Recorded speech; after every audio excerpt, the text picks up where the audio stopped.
शिवतनय वरिष्ठं सर्वकल्याणमूर्तिं परशुकमलहस्ते शोभितं मोदकेन अरुणकुसुममालं व्यालबद्धोदरैश्च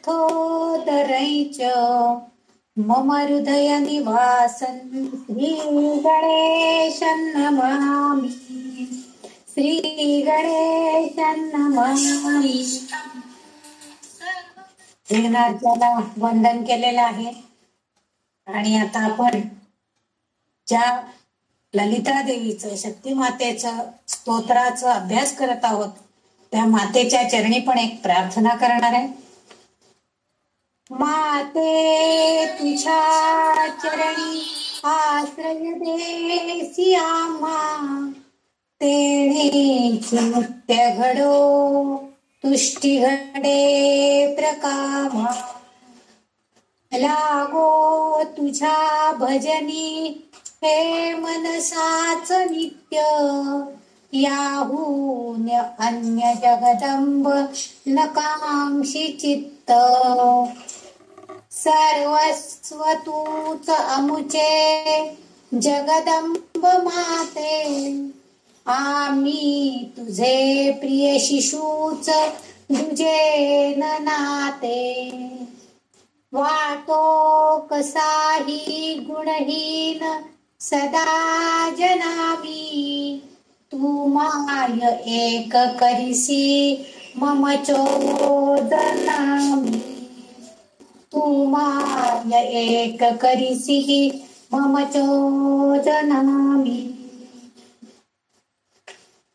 या ललिता मातेनं मला हे ललिता सहस्त्रनाम स्तोत्राच्या तिच्या नामांबद्दलच माहिती देण्यासाठी शक्ती द्यावी म्हणून तिच्याकडे ही प्रार्थना। आता आपण प्रत्यक्ष ललिता सहस्रनाम स्तोत्रातल्या श्लोकांकडे वळणार आहोत। श्री गणेशाय नमः, श्री सरस्वत्यै नमः, श्री मातृपितृभ्यां नमः, श्री कुलदेवताभ्यो नमः, श्री गुरुदेवेभ्यो नमः। ओम श्री ललिता देव्यै नमः। अस्य श्री ललिता सहस्रनाम स्तोत्र। मागच्या भागामध्ये आपण 56 श्लोकापर्यंत त्या नामाचा अभ्यास केलेला आहे। महातंत्रा, महामंत्रा, महायंत्रा, तिची कशी महा आहे, ती महान आहे, मोठी आहे, हे सगळं आपण मागच्या श्लोकामध्ये अभ्यासलेलं होतं। आता आपण श्लोक क्रमांक 57 बघणार आहोत। 57व्या श्लोकामध्ये पहिलं चरण जे ते आहे ते अखंड एक चरण म्हणजे तिचं एक नाव, महेश्वर महाकल्प महातांडव साक्षिणी असं संपूर्ण एक नाव आहे। आणि दुसरं जे चरण आहे त्याच्यामध्ये महाकामेश महिषी महात्रिपुर सुंदरी, त्याच्यामध्ये 2 नामं येतात। आता जे आपण पहिलं नाम जे बघणार आहोत ते 232 नंबरचं नाम आहे, महेश्वर महाकल्प महातांडव साक्षिणी। आता इथं महाकल्प म्हणजे प्रलय काळ, महेश्वर म्हणजे शंकर, जो त्याला आपण कालेश्वर, काल ईश्वर असं सुद्धा म्हणतो, महादेव असंही म्हणतो, कामराज असंही म्हणतो, असा कामेश्वर महेश्वर अशा अर्थानं त्याचा इथं उल्लेख आहे, महेश्वर।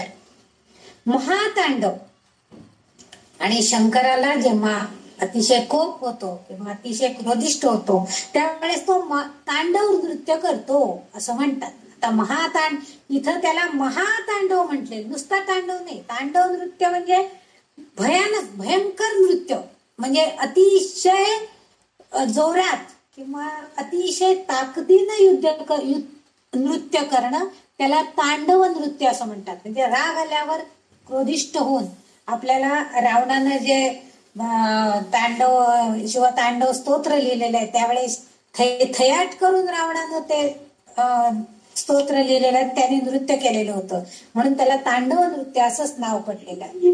तसं ह्या शंकराचं तांडव आणि साक्षिणी, तर महातांड, भयंकर नाचणं, भयंकर नाचायचंय, खूप नाचायचंय असा अर्थ आहे. आणि इथं त्याला साक्षिणी, साक्षी म्हणजे त्यावेळेस हजर साक्षी असणं म्हणजे तिथं हजर असणं असा अर्थ आहे. म्हणजे ह्या चारही शब्दांचे अर्थ असा आहे की महेश्वर महाकल्पाच्या वेळी महाभयंकर नाच करत असतो आणि त्याला साक्षिणी म्हणून कोण आहे, तर ती ही आमची त्रिपुर सुंदरी महाललितांबिका आहे, असा पहिल्या ओळीचा शब्दशः अर्थ आहे.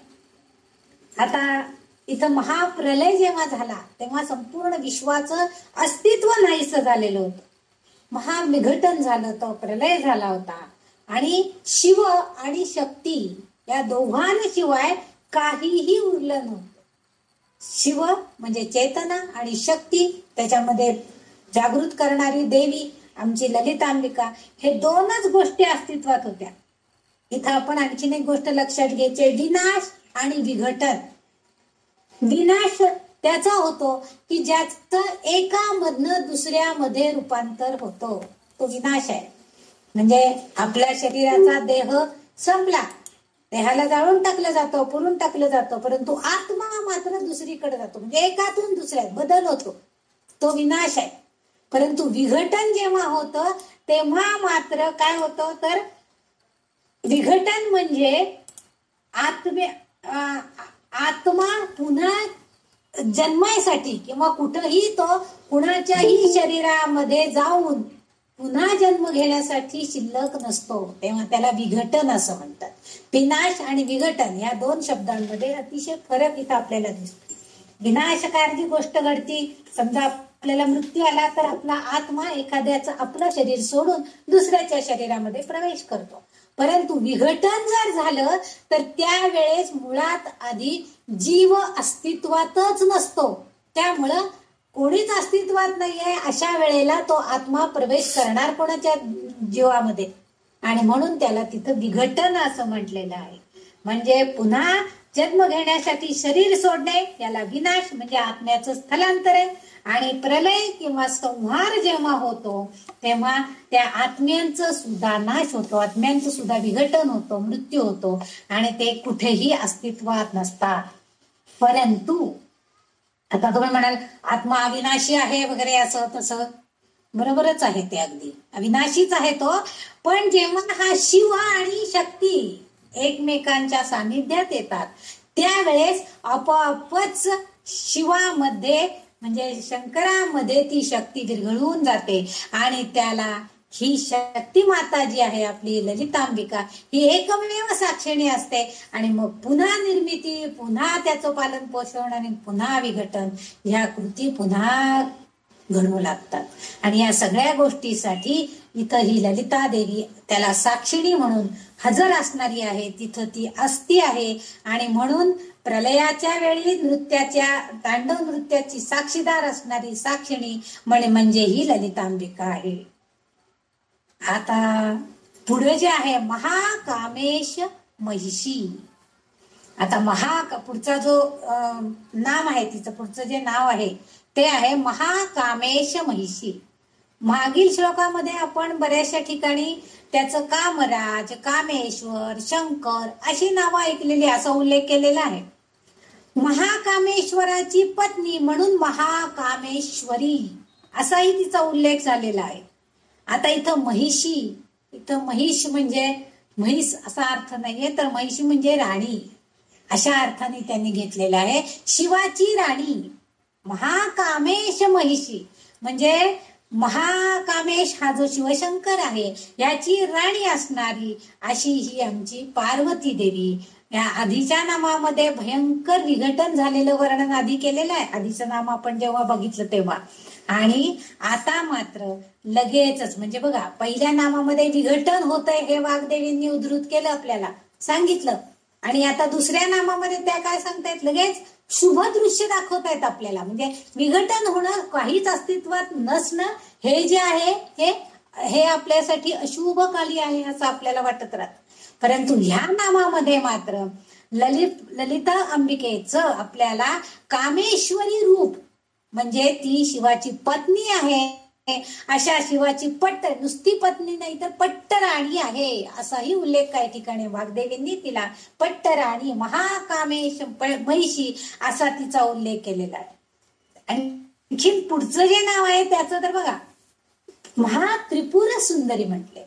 पुढचं जर नाव आणखी नसलं का म्हणजे आता पहिल्या नावामध्ये आपण बघितलं 232व्या की तिचं जराशी आपल्याला नको असलेलं रूप त्यांनी वाग्देवींनी सांगितलं की परंतु ती साक्षिणी म्हणून आहे असं सांगितलं. दुसऱ्या नावामध्ये ती पट्टराणी आहे हे उल्लेख केला म्हणजे तिचं शुभ रूप आपल्याला दाखवायचा प्रयत्न केला. आणि तिसऱ्या 234व्या नामामध्ये ह्याच श्लोकाच्या दुसऱ्या चरणामध्ये महात्रिपुर सुंदरी म्हटलेलं आहे.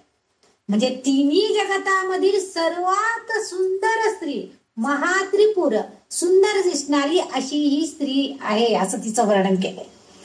आता या त्रिपुर सुंदरीचं वर्णन म्हणजेच साधकाची अशी अवस्था आहे की जिथे ज्ञान जाणणारा जाणकार आणि जे ज्ञान संपादित केले ते असणारा ज्ञात म्हणजे तो साधक हे तीनही एकत्रितपणे अस्तित्वात असते. आता इथं त्रिपुर म्हणजे 3 जगत म्हटलं तरी सुद्धा चालण्यासारखं आहे. त्रिजगत म्हणजे आपण म्हणतो पृथ्वी स्वर्ग आणि पाताळ, ह्या 3 जगतामध्ये सुद्धा ती सुंदर आहेच. मुळात ती सुंदरच आहे, त्रैलोक्य सुंदरी असं सुद्धा तिचा उल्लेख काही ठिकाणी केलेला आहे.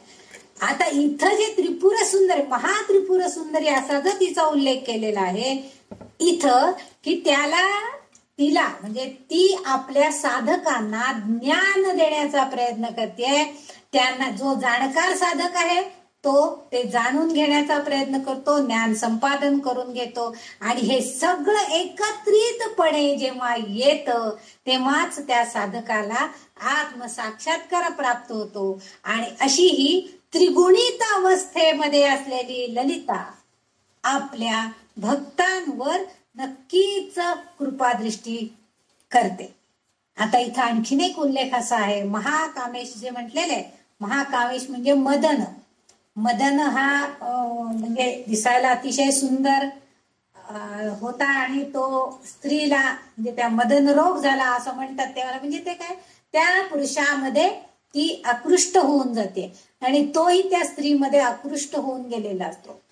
तर मदनाला जिंकणाऱ्या शिवाची ही पट्टराणी आहे असा उल्लेख ललितांबिकेचा या श्लोकामध्ये सुद्धा बघायला मिळतो. म्हणजे मदनाला जिंकणारी, मदन म्हणजे जो अतिशय सुंदर आहे त्या सुंदर अशा पतीला जिने जिंकून घेतलेला आहे अशी ही आमची ललितांबिका त्याची पट्टराणी झाली, नुसती राणी नाही. म्हणून तिला महाकामेश महापट्टराणी म्हणजे मोठ्यात मोठी सगळ्यात मुख्य राणी अशी ती पट्टराणी झालेली आहे, त्याची आवडती होऊन बसलेली आहे. म्हणजे पृथ्वी स्वर्ग पाताळ या नगरांची ती स्वामिनी पण आहे, त्याशिवाय ती शिवाची पट्टराणी आहे, त्याशिवाय म्हणजे ती आपल्या सगळ्या भक्तांवरती साधकांवरती आत्मसाक्षात्कार घडवून आणते ज्ञानाचा आणि तिथं ती त्याच्यावरती कृपादृष्टी टाकते असाही अर्थ ह्या महात्रिपुर सुंदरी या नामामध्ये थोडाफार अभिप्रेत असलेला संबोधन म्हणून ह्या वाग्देवींनी वापरला असावा असा एक अर्थ आहे. आता आपण पुढचा श्लोक बघणार आहोत. श्लोकार्थ नंबर 58वा श्लोक आपण बघणार आहे. चतुष्षष्ट्य उपचाराढ्या चतुष्षष्टी कलामयी महाचतुष्षष्टी कोटी योगिनी गणसेविता. आता इथल्या आधी बघा कसं वाग्देवींनी लिहिताना सुद्धा किती त्याच्यामध्ये खुबी घेतलेल्या आहेत बघा. 57व्या श्लोकामध्ये पहिलं चरण अखंड एक नाव मध्ये तिचं नाव आहे आणि 58व्या श्लोकामध्ये दुसऱ्या चरणामध्ये अखंड तिचं एक नाव सांगितलंय. महाचतुष्षष्टी कोटी योगिनी गणसेविता हे तिचं नाव आहे आणि हे खालच्या चरणामध्ये आलं, वरच्या चरणामध्ये आलं होतं आणि वरच्या चरणामध्ये 58व्या श्लोकाच्या महान खालच्या याला महाचतु आहे आणि वरच्या याला चतुष्षष्टी उपचाराढ्या चतुष्षष्टी कलामयी अशी 2 नामं तिची आपल्याला बघायला मिळतात. आता चतुः षष्ठी कलामयी. चतुष्षष्टी म्हणजे 64 कला, 64 उपचार, 64 कलांच्या रूपामध्ये ती आहे. तंत्रशास्त्रामध्ये 64 प्रकारच्या, आपण जे महातंत्र हे जे बघितलं होतं तिचं नाव, त्याच्यामध्ये त्या तंत्रशास्त्रामध्ये 64 प्रकारच्या कला उद्धृत आहेत.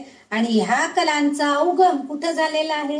मागच्या खेपेला मी एकदा हे सांगितलं होतं की तिच्या आवारामध्ये 8 सिद्धी आहेत आणि त्या 8 सिद्धींनी 8 योगिनी म्हणजे 8 कला देवता निर्माण केलेल्या आहेत आणि अशा 8 म्हणून 64 कला योगिनी झालेल्या आहेत असं वर्णन मी एका श्लोकामध्ये सांगितलं होतं. त्याचा उल्लेख पुन्हा इथं आलेला आहे. चतुष्षष्टी म्हणजे 64. या अष्टसिद्धी ज्या आहेत म्हणजे त्या सिद्धी म्हणजे महामानवी शक्तीपासून झालेल्या आहेत. चतुष्षष्टी कलामयी त्या 64 तंत्रांनी सर्व विश्वाला व्यापून टाकलेले. सगळ्या विश्वामध्ये या सगळ्या कला आहेत. आपण जे जे काही करतो ते सगळ्या एक प्रकारच्या कलाच आहेत तिच्या, म्हणजे तिला त्या सगळ्या ज्ञात आहेत. सगळ्या कला या ललिता देवीला ज्ञात आहेत आणि तिने ह्या सर्व विश्वामध्ये त्या 64 कलांनी सगळे व्यापून उरलेले, म्हणजे सगळीकडे सगळ्या कला ती जाणते आणि सगळ्या कलांमध्ये ती आहे. आता ती आहे तर ती आपल्या साधकावरती, त्या कलेची जोपासना करणारा जो असेल तर त्याच्यावरती ती कृपादृष्टी करणारच ना हो. फक्त त्यांनी त्यावेळेस तिला तेवढ्या आदरानं तेवढ्या श्रद्धेनं तिचं भजन पूजन केलं पाहिजे, एवढी अपेक्षा तिची आहे. कारण सर्व विश्वाला तिने व्यापून टाकलंय, भारावून टाकलेलं आहे त्या सगळ्या 64 कलांनी. आणि ह्या सगळ्यांमध्ये श्रेष्ठ काय आहे तर तिचा पंचदशाक्षरी मंत्र हा मानवी इच्छांच्या सर्व वस्तू साधकाला प्राप्त व्हावं यासाठी एकमेव असं प्रभावी साधन म्हणून सांगितलं. इथं जो आपण पंचदशाक्षरी मंत्र कयेल रीम हसक हलरीम सकल रीम हा जो आपण म्हणतो तो मंत्र जो आहे तो इच्छाशक्ती पूर्ण करणारा आहे, म्हणजे आपल्याला सगळं देणारा आहे. इच्छा म्हणजे आपल्या भावना, आसक्ती, वासना, जे काय हवंय आपल्याला, जी कला आपल्याला आत्मसात करायची ती सगळ्या देणारी ती आहे. आणि म्हणून कारण ती स्वतः आणि तिचा हा मंत्र ह्या दोन्ही मध्ये ती भेदच करत नाही आहे. ती सांगते की तुम्ही जर तिची पूजन अर्चन केलं तरीही ती तुम्हाला पावणार आहे, तिचा हा मंत्र जरी म्हटला तरीही ती तुमच्यावरती कृपा करणार आहे. दोन्हीमध्ये तिने जराही भेद करत नाहीये, अशी ही आहे, म्हणजे दोन्ही रूपामध्ये आहे. आणि म्हणूनच असं म्हणतात की त्या भेदा तीच आहे, ती भेदच नाहीये तिच्यामुळे, म्हणून ती 64 कलांच्या रूपामध्ये आहे असं आपण म्हणतो. 64 कलांच्या रूपात ती कशा प्रकारे आहे तर काही ठिकाणी ती मंत्र रूपामध्ये आहे, तिथंही ती आहे आणि प्रत्यक्ष रूपामध्ये पण ती आहेत. परंतु ती प्रत्येक ठिकाणी आपल्या भक्तावरती, आपल्या साधकावरती कृपा केल्याशिवाय राहत नाही जेव्हा आपण तिची भक्ती करतो तेव्हा. म्हणून चतुष्षष्टी कलामयी, मयी म्हणजे इथं त्या सर्वांनी युक्त, त्या सर्वांनी 64 कलांनी युक्त अशी ही ललिता देवी आहे, असा साधा सोपा अर्थ आपण ह्या ओळीचा घेऊ शकतो. नंतर पुढचं संबंध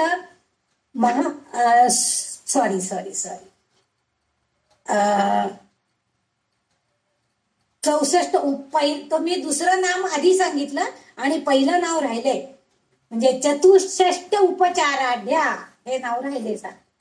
ते 235वं नाव आहे. तर 235 नामामध्ये चतुष्षष्ट उपचाराढ्या, उपचार आपण म्हणतो की चतुः षष्टी म्हणजे 64 उपचार, आणि इथं आराध्या जे आहे तिथं आराध्या म्हणजे आपली जी आराध्य देवता आहे तिचं 64 उपचारांनी भजन पूजन करायचंय. कारण मागील आपण श्लोकामध्ये बघितलं की ती त्रिपुर सुंदरी आहे, त्रिपुराची स्वामिनी आहे, सगळ्याची तिन्ही पुरांची स्वामिनी आहे. आणि अशा या अभिव्यक्तीची, अशा रूपकात्मक अभिव्यक्तीची या ललितांबिकेची पूजा कशी केली पाहिजे तर विधिवत केली पाहिजे, योग्य प्रकारे केली पाहिजे. योग्य प्रकार म्हणजेच आपण उपचारासहित आपण जेव्हा पूजा अर्चा करतो तेव्हा षोडशोपचार, पंचमोपचार अशी पूजा करतात बघा. षोडशोपचार म्हणजे 16 यांनी युक्त जे 16 उपचार आपण करतो. म्हणजे अभिषेक घालतो, फळ फूल घालतो, अत्तर लावतो, गंधाक्षता वगैरे. मग प्रत्येक उपचाराला एक एक एक आकड्यांची नावं दिलेली आहेत आणि त्याला 16 षोडशोपचार पूजा असं आपण म्हणतो. तसं इथं 64 कला म्हणजे 64 म्हणजे तिचे विधिवत जेव्हा पूजा केली जाते, तिला नैवेद्य दाखवला जातात. आता नैवेद्य सुद्धा तिला अनेक प्रकारचे दाखवला जातात. त्यानंतर ती जेव्हा जेवायला बसते, नैवेद्य ग्रहण करायला बसते, तेव्हा विविध प्रकारचे पंखे हलवून तिला थंडावा देण्याचं काम केलं जातं. म्हणजे यातच तिला 64 नैवेद्य सुद्धा, चतुष्षष्ठी उपचाराढ्या असं हे म्हटलेले 64 प्रकारचे नैवेद्य सुद्धा तिला अर्पण केले जातात. काही जणींना माहित असेल, शाकंभरीच्या नवरात्रामध्ये भरपूर नैवेद्य दाखवले जातात, भरपूर भाज्या, भरपूर फळं. तर ते जे आहे म्हणजे त्या सगळ्या नैवेद्यांनी युक्त असा नैवेद्य असतो. सगळे नैवेद्य ती स्वतः ग्रहण करते अशी ही आहे. म्हणजे आपण तिला पूजा विधीबद्दलची माहिती, ह्या नामामध्ये आपल्याला थोडस असं दिसतंय की पूजा विधी कशी करावी, तर 64 कला म्हणजे सुगंधी फुलं अर्पण करावी, चांगल्या प्रकारचं अत्तर लावावं, दही दुधाने अभिषेक घालावा, छान अगदी सुवासिक असे तिला पाण्याने नावमाखू घालावं. आणि ते करत असताना आपलं मन तिच्याशी एकरूप व्हायला पाहिजे. मी तिला गंध लावतेय, जे ललितांबिकेची पूजा आपण करतोय, मनासमोर आणा, त्या डोळ्यासमोर आणा आणि त्या देवीला सुंदर असं आपण गंध रेखाटन करतोय. ते गंध सुद्धा कसं सुवासिक आहे. म्हणजे हे सगळे उपचार, विधिवत उपचार करायचे. तिला वस्त्र नेसवते, तिला साडी नेसवते. आपण जे वरदालक्ष्मीची पूजा वगैरे श्रावणामध्ये करतात बघा, वरदलक्ष्मी व्रत करतात काही जण, तर त्याला वेगवेगळ्या प्रकारच्या सुंदर सुंदर साडी नेसवण्याच्या पद्धती आहेत. मग ते उपचार करत असताना आपण एका सुंदर अशा छबी नटवतोय, तिला सुंदर साज चढवतोय, अनेक प्रकारचे दागिने घालतोय. हे सगळं विधिवत पूजन करणं म्हणजे चतुष्षष्ठी उपचाराध्या, अशा त्या आराध्य देवतेची, त्या ललितेची विधिवत पूजा अर्चा करायची, अशा बद्दलची माहिती ह्या नामामध्ये दिलेली आहे. आणि मी आधी जे सांगितलं ना, चतुष्षष्ठी कलामयी, त्या 64 कलांनी युक्त अशी ती आहे. त्यामुळं तिची जी पूजा करतात, आता इथं मला तो संदर्भ आला म्हणून माझ्या लक्षात आलं की उपचार सांगायचे राहिलेले आहेत. तर ह्या तिच्या रूपामध्ये 64 कलांच्या रूपामध्ये आहे. आणि त्याच वेळेस चतुष्षष्टी कोटी योगिनी गणसेविका असं तिचं पुढचं नाव पण आलेलं आहे. पुढच्या चरणामध्ये महाचतुष्षष्टी कोटी योगिनी गणसेविका. चतुष्षष्टी कोटी म्हणजे पण 64 योगिनी. 64 योगिनी म्हणजे 8 अष्टसिद्धी ज्या आहेत त्यांच्या प्रत्येक 8 उपसेविका म्हणजे उपदेवी म्हणूया आपण त्यांना. तर त्या 64 देवी ज्या योगिनी आहेत, त्या योगिनींनी सुद्धा त्या देवताच आहेत आणि त्या सुद्धा तिची पूजा करतात आणि त्यांची पण पूजा केली जाते. योगिनी चक्रामध्ये, श्रीचक्रामध्ये सुद्धा या योगिनींची नावं काही ठिकाणी उद्धृत केलेली असतात. श्रीचक्र जर तुम्ही अभ्यासला असेल तर काही ठिकाणी या योगिनींची नावं दिलेली आहेत. जे चतुष्षष्टी आणि चतुष्षष्टी कोटी म्हणजे 640, ह्या 64 योगिनी आणि 640 अशा गणसंख्येनं त्या देवतेंची पूजा केली. म्हणजे योगिनी गणसेविता, योगिनींच्या संख्येनं 64 कोटी योगिनींच्या 64 योगिनींनी 64 कोटी गणसंख्येनं तिचं पूजन अर्चन केलेलं आहे. अशा तऱ्हेनं त्यांनी म्हणजे खूप मोठ्या प्रमाणामध्ये योगिनींकडून ह्या ललितेची पूजा केली जाते. असा थोडक्यात असा अर्थ आपण घेतला तरी सुद्धा चालेल. कारण श्रीचक्रामध्ये ज्यांना योगिनी म्हणून ओळख जातं त्या 8 मुख्य मातृक देवता म्हणून आहेत. आणि या मातृक देवतांची नावं सुद्धा त्याच्यामध्ये, त्याला अष्टमाता असंही आपण म्हणतो. आणि त्या अष्टमातांचे 8 गण, त्यांना योगिनी असंही म्हटलं जातं. असं 64 योगिनी आणि प्रत्येक योगिनी परत तिचे 10 लाख परिचर योगिनी म्हणजे तिचा परिवार सगळा जे कोणी त्यांच्या परिवारामध्ये आहेत त्या सगळ्या जणी, या सगळ्यांची जर बेरीज केली तर 640 दशलक्ष योगिनींची गणना होते. आणि म्हणून या सर्व योगिनी विश्वाच्या प्रशासनामध्ये आहे. म्हणजे ललितांबिकेनं ह्या सगळ्या योगिनींना कामं वाटून दिलेली आहेत आणि या विश्वाचा पसारा जो आहे तो सांभाळण्याचं प्रत्येकीवर काही न काही काम दिलेलं आहे. कुठलंही कार्य करायचं झालं तर आपण एकटंच सगळं कार्य करू शकत नाही. आपण सांगतो की हळदी कुंकू द्यायचं काम तुम्ही करा, प्रसाद वाटायचं काम तुम्ही करा, सतरंजा घालायचं काम तुम्ही करा, आलेल्यांचं स्वागत करायचं काम तुम्ही करा, योग्य पाहुणे आलेले असले त्या पाहुण्यांची बसायची व्यवस्था तुम्ही करा. हे वाटून देणं जे काम आहे त्याला प्रशासन म्हणतो आपण. जे योग्य प्रकारे नियोजन करायचं आणि ते नियोजन ललितांबिका अतिशय छान प्रकारे केलेली आहे. आणि त्या सगळ्या गणांच्या साह्यानं, कारण श्रीचक्रामध्ये हे सगळं उद्धृत केलेलं आहे, सगळं आहे. 8 माता, अष्टमाता आहेत आणि त्या विविध पैलूंवर तिचं लक्ष असतं. म्हणजे विश्वाचं प्रशासन करताना ह्या ज्या योगिनी आपलं काम करतायत त्या सगळ्यांवर ती नियंत्रण करणारी आहे. आणि आणखीन एक गोष्ट इथं अशी लक्षात येते की श्रीचक्र जे आहे, श्रीयंत्र जे आहे, त्या श्रीयंत्रामध्ये 9 आवरण किंवा गोलाकार भाग आहेत आणि प्रत्येक आवरण हे एक योगिनींद्वारे नियंत्रित केलं जातं. आणि 9वे आवरण शेवटचं जे आहे तिथे स्वतः ललितांबा ते नियंत्रित करते. 8 आवरणांचा विचार केला तर प्रत्येक आवरणामध्ये 10 कोटी योगिनी असतात आणि 64 या अंकांचा वापर वरील 3ही नामांमध्ये आपल्याला आलेला दिसतो. म्हणजे चतुष्षष्टुपचाराढ्या आणि चतुष्षष्टी कलामयी आणि इथं महाचतुष्षष्टी कोटी. आता इथं महा नाव आणखी महा केले, मोठं केले, चतुष्षष्टी म्हणजे 64, आणखीन 64. म्हणजे ह्या 64 तत्वांद्वारे संपूर्ण मानवी क्रिया या 64 तत्वांद्वारे नियंत्रित केल्या जातात. आणि त्यामुळं ह्या 64 अंकांचा वापर ह्या नामामध्ये विशेषत्वे करून आलेला आपल्याला दिसतोय. ह्या 64 योगिनी सदैव तिच्या सेवेमध्ये सज्ज असतात आणि ती त्या सगळ्यांवर नियंत्रण ठेवून असते. आणि अशा प्रकारे ती आपलं कार्य त्यांच्या मार्फत करून घेते.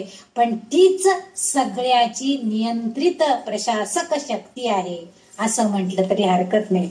आणि मग आपोआपच आपण जे साधक आहोत, आपण ज्या प्रकारांनी ज्या उपचारांनी तिची पूजा करणार, ज्या उपचारांनी कला साध्य करून घेणार आहे, त्या सगळ्यामध्ये ती आपल्याला सहाय्यक होते. अर्थातच तिच्या ज्या बाकीच्या योगिनी आहेत त्याही आपल्याला तितक्याच सहाय्यभूत होतात. असं या नामाचं महत्व इथं थोडक्यात सांगता येते. पुढचा आपण श्लोक बघणार आहोत. 59वा श्लोक आहे. मनुविद्या चंद्रविद्या चंद्रमंडल मध्यगा चारुरूपा चारुहासा चारुचंद्र कलाधरा. मनुविद्या चंद्रविद्या. आता इथं 6 नावं आहेत ह्या श्लोकामध्ये. आपल्याला ह्या ललितांबिकेची 6 नावं बघायचे. मनुविद्या. आता इथे एक श्रीविद्या अशी आपल्याला मागच्या एका श्लोकामध्ये आपण बघितलेली होती. श्रीविद्या म्हणजे सगळं तिच्याकडे जी सगळी समृद्धी, सगळं वैभवशाली जे काय आहे त्या श्री या शब्दामध्ये आहे. आणि ती विद्या आपल्याला ती अर्पण करते किंवा ती विद्या आपल्याला ती देते, सांगते, म्हणून ती श्रीविद्या. म्हणजे ज्ञान प्राप्ती करून घेणं म्हणजे विद्या मिळवणं असा अर्थ आहे. आणि ही श्रीविद्या आहे, मनुविद्या आहे. म्हणून ही श्रीविद्या ही उपासनेचा आधार. म्हणजे विधिवत त्या चक्राची जर आपण पूजा केली तर त्या चक्रामध्ये असणारी जी शक्ती आहे त्या शक्तीमधली विद्या, त्यातलं ज्ञान आपल्याला आपोआपच प्राप्त होतं. ही विद्या ह्या उपासनेचा आधार म्हणजे पंचदशाक्षरी मंत्र आहे. आपल्याला जो पंचदशाक्षरी मंत्र जो आहे त्याला ह्या ललितांबिकेच्या संपूर्ण स्तोत्रामध्ये बऱ्याच ठिकाणी फार महत्व आहे असं सांगण्यात आलेलं आहे. तो पंचदशाक्षरी मंत्र आपण चांगल्या प्रकारे म्हणण्याचा नेहमीच प्रयत्न करा. कारण तो कसा या मंत्राद्वारे, का तो मंत्र म्हणायचा आहे आपण, तर या मंत्राद्वारे चंद्र, कुबेर, मनु, लोपामुद्रा ही अगस्त्य ऋषींची पत्नी आहे. स्वतः अगस्त्य मुनी, मनमथ म्हणजे प्रेमाची देवता, अग्निदेवता, सूर्यदेव स्वतः, या सर्व देवदेवतांनी, या सगळ्या आता जी मी नावं सांगितली त्या सगळ्या देवदेवतांनी ह्या पंचदशाक्षरी मंत्राचा वापर करून ह्या श्रीविद्येमध्ये म्हणजे स्वतःला वैभव प्राप्त करून घेण्यासाठी, म्हणजे सूर्याला जर चमकायचं असेल तर त्याला सुद्धा ह्या श्रीविद्या म्हणजे या ललितांबिकेची भक्ती करावी लागते, प्रार्थना करावी लागते, तेव्हा तो तेजस्वी होतो. नाहीतर तो सुद्धा ढगाळून झालेला आपल्याला दिसतो. म्हणजे प्रत्येक देवतेला याच्यामध्ये असणाऱ्या जे चंद्र, कुबेर, मनु हे जे आहेत या सगळ्यांना हिची उपासना करावी लागलेली आहे. आणि श्रीविद्येमध्ये या पंचदशाक्षरी मंत्राचा वापर केलेला आहे. स्कंद, इंद्र, स्कंद यांनी सुद्धा, म्हणजे इंद्र हा राजा आहे खरं म्हणजे देवांचा, त्यांनी सुद्धा या पंचदशाक्षरी मंत्राचा वापर केलेला आहे. त्यानंतर स्कंद म्हणजे शिवपार्वतीचा पुत्र. प्रत्येकाने आता हे जेव्हा वापर करतात या पंचदशाक्षरी मंत्राचा, तेव्हा काही ठिकाणी ह्या आपल्या तत्वानुसार म्हणजे आपल्याला जे भावते, पण मुख्य त्यातलं जे गमक आहे त्या मंत्राचं, त्याच्यामध्ये कुठंही बदल न घडवून आणता त्यांनी आपल्याला थोडाफार बदल त्याच्यामध्ये काही ठिकाणी करून घेतलेला आहे. म्हणजे या कार्तिकेयानं, इंद्रानं आपल्या तत्वानुसार मंत्रात बदल करून वापर केला, पूजाविधी केला, परंतु मूळ मंत्र जो आहे येईलरीम हसक हलरीम सकलरीम हाच त्याच्यामध्ये आहे. पण फक्त काही ठिकाणी काय ला री अशा तऱ्हेचं म्हणजे दीर्घ म्हणतो आपण तसं ते दीर्घात्मक त्यांनी काही ठिकाणी वापर केलेला आहे. परंतु मूळ जो अर्थ आहे तो मात्र कुठंही बदल केलेला नाही. म्हणजे मूळ अक्षर जी आहेत येईलरीम हसक हलरीम सकलरीम यामध्ये कुठंही बदल केलेला नाही आहे. म्हणजे सहस्त्रनामामध्ये सगळ्यांना हवे असलेली नामं आलेलीच आहेत, पण पहिला संदर्भ या नामामध्ये आलेला आहे. म्हणजे ह्या श्लोकाचा पंचदशाक्षरी मंत्राचं जे बळ आहे ते सगळं या ललिता सहस्रनाम स्तोत्रामध्ये आहे, तसं ह्या मंत्रामध्ये सुद्धा आहे. आणि त्यामुळं पहिला संदर्भ ह्या नामात ह्या स्तोत्राचा आलेला आहे. आणि आपण बघतोय किती म्हणते मनुविद्या. आता इथं मनु म्हणजे ईश्वराची अप्रतिमा म्हणजे अतिशय प्रिय गोष्ट जी आहे त्याची जशीच्या तशी प्रतिमा, अप्रतिमा म्हणतो आपण त्याला, ईश्वराची प्रतिमा म्हणजे मनु, त्यांनी जी निर्मिती केली आहे त्या उपासनेचा संदर्भ या नामामध्ये येतो. आणि म्हणून मनुचा संदर्भ इथं आलेला आहे, म्हणून तिला मनुविद्या असं म्हटलेलं आहे. म्हणजे जे ज्ञान मनुन या मंत्राद्वारे दिलेलं आहे. पुढचं जे नाव आहे ते नाव आहे चंद्रविद्या. चंद्राने सुद्धा ह्या नावाने त्याची उपासना केलेलीच आहे, जे ज्ञान मिळवायचा प्रयत्न केलेलाच आहे. मनुची उपासना आणि चंद्राच्या पूजेचा उल्लेख या नामामध्ये आहे. म्हणजे मनुची उपासना आपण करायची आहे की जो ईश्वराची प्रतिमा असल्यासारखा आहे, आणि चंद्राचा पूजेचा उल्लेख सुद्धा ह्या नामामध्ये आलेला आहे. आता चंद्रपूजन जेव्हा आपण करतो, चंद्र म्हटला की त्याच्या कला ह्या आपल्या सगळ्यांना माहित आहेत. आणि चंद्राच्या सुद्धा 15 कला आहेत आणि 16वी मोठी म्हणजे तिथपासून पुन्हा त्याच्या कला बदलल्या जातात. मग ती जी 15 अक्षर आहेत ज्या मंत्रामध्ये त्याचा सुद्धा संबंध चंद्रकलेशी म्हणजे या चंद्रविद्येशी असल्याचा आहे. म्हणजे प्रत्येक बीजाक्षरामध्ये मंत्रात कोणताही न बदल करता पंचदशाक्षरी मंत्राने हा चंद्र सुद्धा या ललितांबिकेची पूजा करतो. आणि त्या उपासकांमध्ये जसं मनु हा आहे तसं हा चंद्र सुद्धा आहे. त्यांनी सुद्धा हिची उपासना केलेली आहे ललितांबिकेची.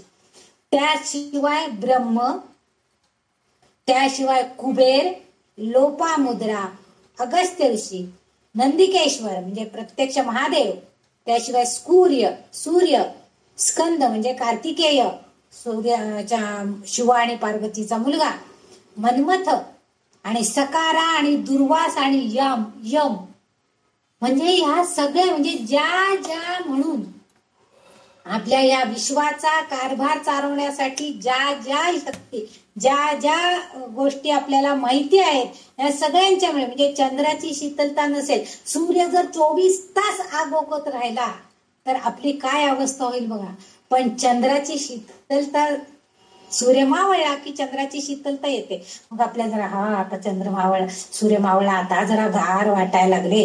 काय ते दिवसभर किती ऊन नको होत होतं, उष्माघाताचा परिणाम व्हायची वेळ आली होती असं आपण म्हणतो. म्हणजे प्रत्येक जण कार्य करत असताना त्यांच्या कार्यासाठी सहाय्यभूत कोण होत असेल तर ही ललितांबिकेची शक्ती होतीये. तिनं जे ज्ञान त्यांना दिलेलं आहे ते ज्ञान प्राप्ती ते करून घेतात आणि तेही या मंत्राच्या सहाय्यानं. म्हणून मागील नामामध्ये तिनं, आता पुढचं नाव आपल्याला आणखीन अभ्यासायचे, 2 नावं आपण बघितली, मनुविद्या, चंद्रविद्या. ह्या दोन्ही नामांमध्ये मनुनं उपासना केली, चंद्राच्या पूजेचा उल्लेख आला आणि हीच श्रीविद्या किंवा चंद्रविद्या आहे असं. म्हणजे त्या दोघांनी, मनुनं आणि चंद्रानं, तिची उपासना करण्यासाठी ज्ञान प्राप्त करून घेतलं तिच्याकडे. आणि पुढचं जे नाव आहे चंद्रमंडल मध्यगा असं नाव आहे. आता चंद्रमंडल, मंडल म्हणजे वर्तुळाकार असं अर्थ आहे, मंडल म्हणजे वर्तुळ. चंद्रमंडल मध्यगा, मध्य म्हणजे मध्यस्थानी, सहस्राधार चक्राच्या मध्यभागी. चंद्रमंडल म्हणजे आपल्या चक्र आणि याच्या मध्यभागी ही श्रीदेवी उपस्थित आहे. तुम्ही श्रीयंत्र जर बघितलं असलं तर ते जेव्हा स्फटिक रूपामध्ये किंवा पितळेच्या मध्ये श्रीयंत्र तयार केलेलं असतं तेव्हा टोकावरती एकच फक्त शिखर स्वरूप असतं आणि ते संपूर्ण त्या श्रीयंत्राचा मध्यभाग म्हटला जातो त्याला. किंवा आपण जेव्हा हे काढतो खाली पाटावरती वगैरे श्रीयंत्र, तर त्यावेळेस पहिल्यांदा एक छोटा त्रिकोण काढला जातो, मग त्याच्या भोवती पुन्हा मोठा त्रिकोण काढला जातो, मग वर्तुळ, मग अष्टदळ, 16 वगैरे असं जे काढलं जातं श्रीयंत्र काढताना, चित्र रेखाटलं जातं त्याचं. तर त्या श्रीचक्रामध्ये काय आहे, मध्यभाग जो आहे त्या मध्यभागी ही स्वतः श्री ललितांबिका देवी आहे. म्हणजे मुकुट, आता कसं असतं, मुकुट असणं, मुकुट कुठं घालतो आपण, डोक्याला घालतो. मग तसं आपल्या शिरोभागी, म्हणजे शिरोभाग म्हणजे आपल्या डोक्याचा भाग, तिथं मुकुटाकार म्हणजे त्याचं वैशिष्ट्यच एक आहे. जेव्हा शिरोधार, आपण त्याला शिरोधार्य म्हणतो, म्हणजे ते आपण आत्मसात करून घेतो. मुकुट चक्राच्या मध्यभागीला बिंदू नावाचं छिद्र असतं आणि ती या बिंदू रूपामध्ये म्हणजे केंद्रबिंदू मध्ये ठेवून आपण तिची विधिवत पूजा करतो. ललितांबिकेची जी सहस्राधार चक्राची पूजा केली, त्या श्री चक्राची जेव्हा पूजा केली जाते तेव्हा मध्यभागीचा जो बिंदू आहे त्या बिंदूमध्ये मध्यभागी ती ललिता देवी अधिष्ठित झालेली असते, केंद्रस्थानी ते असते आणि तिथं तिची पूजा केली जाते. म्हणून तिचं इथं जे नाव आहे की चंद्रमंडल म्हणजे सहस्राधार चक्राच्या वर्तुळाकार भागामधलं मध्यबिंदू तिथं ती आहे. आता पुढचं जे नाव आहे मध्यगा.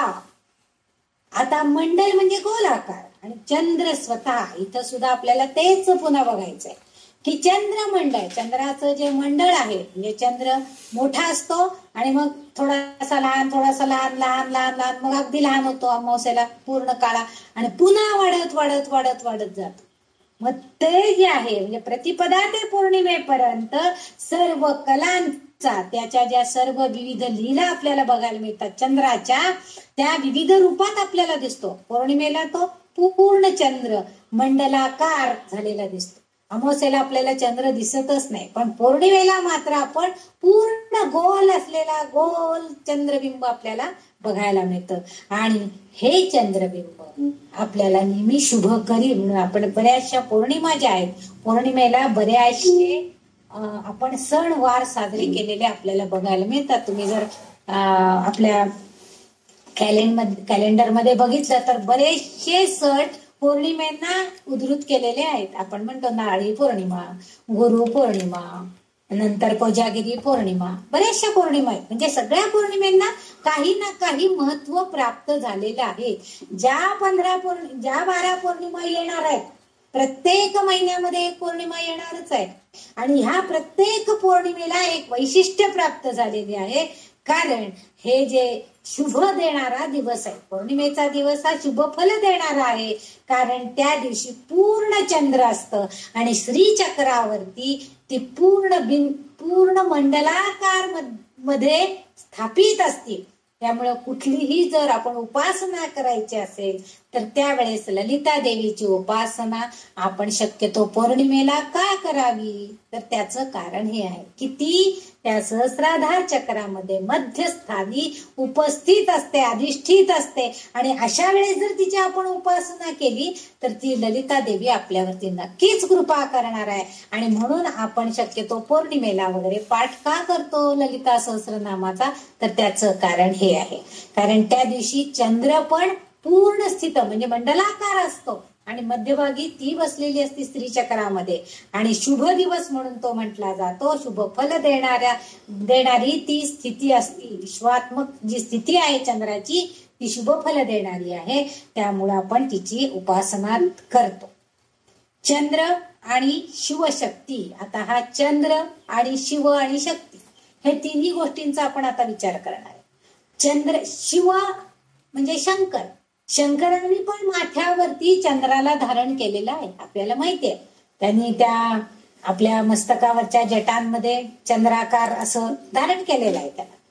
त्याचप्रमाणे ललितांबिकेने सुद्धा आपल्या मुकुटामध्ये मस्तकस्थानी मध्यभागामध्ये तिने सुद्धा चंद्राकार मुकुट धारण केलेला आहे आणि त्यामुळं हे दोघही जण त्या चंद्राला फार जवळचे आहेत. म्हणजे चंद्राला आपल्या जवळ ठेवण्याचा प्रयत्न करतात आणि म्हणून आता इथं एके ठिकाणी असाही अर्थ आहे की चंद्र म्हणजे इथं मस्तकावरचा जो चंद्र आहे त्याला शांत म्हणजे शीतलतेसाठी आहे आणि मुकुट आहे तो म्हणजे शिरोधार्य, मग तो तेजस्वी आहे. तेव्हा तो चंद्र जो आहे तो तेजस्वी म्हणजे अग्निस्वरूप आहे, असं पण काही ठिकाणी उल्लेख त्याचा झालेला आहे. तर हे सर्व विश्व जे आहे अग्नी आणि चंद्र म्हणजे शिव आणि शक्ती यांच्याद्वारे चालवलं जातं, असंही उल्लेख काही ठिकाणी या ललितांबिकेचा ह्या नामासाठी केला जातो. म्हणजे कुंडलिनी स्वरूपामध्ये जेव्हा ती मस्तकाच्या शीर्षस्थानी शीर्ष भागामध्ये असते, डोक्यामध्ये असते, तेव्हा चंद्रमंडल मध्यगा असा अर्थ तिचा घेता येतो आणि म्हणून चंद्रमंडल आहे असे म्हटलं जातं. म्हणजे श्रीचक्र हेच एक चंद्रमंडल आहे असं मानून तिच्या मध्यस्थानी तिच्या शिरोभागी ही आमची ललितांबिका बसलेली आहे आणि तीच सगळ्या विश्वाचं कारभार चालवती आहे आणि चंद्राच्या कलाप्रमाणे ती सगळ्या 16 कळा 64 कळा तिच्या अंगामध्ये आहेत.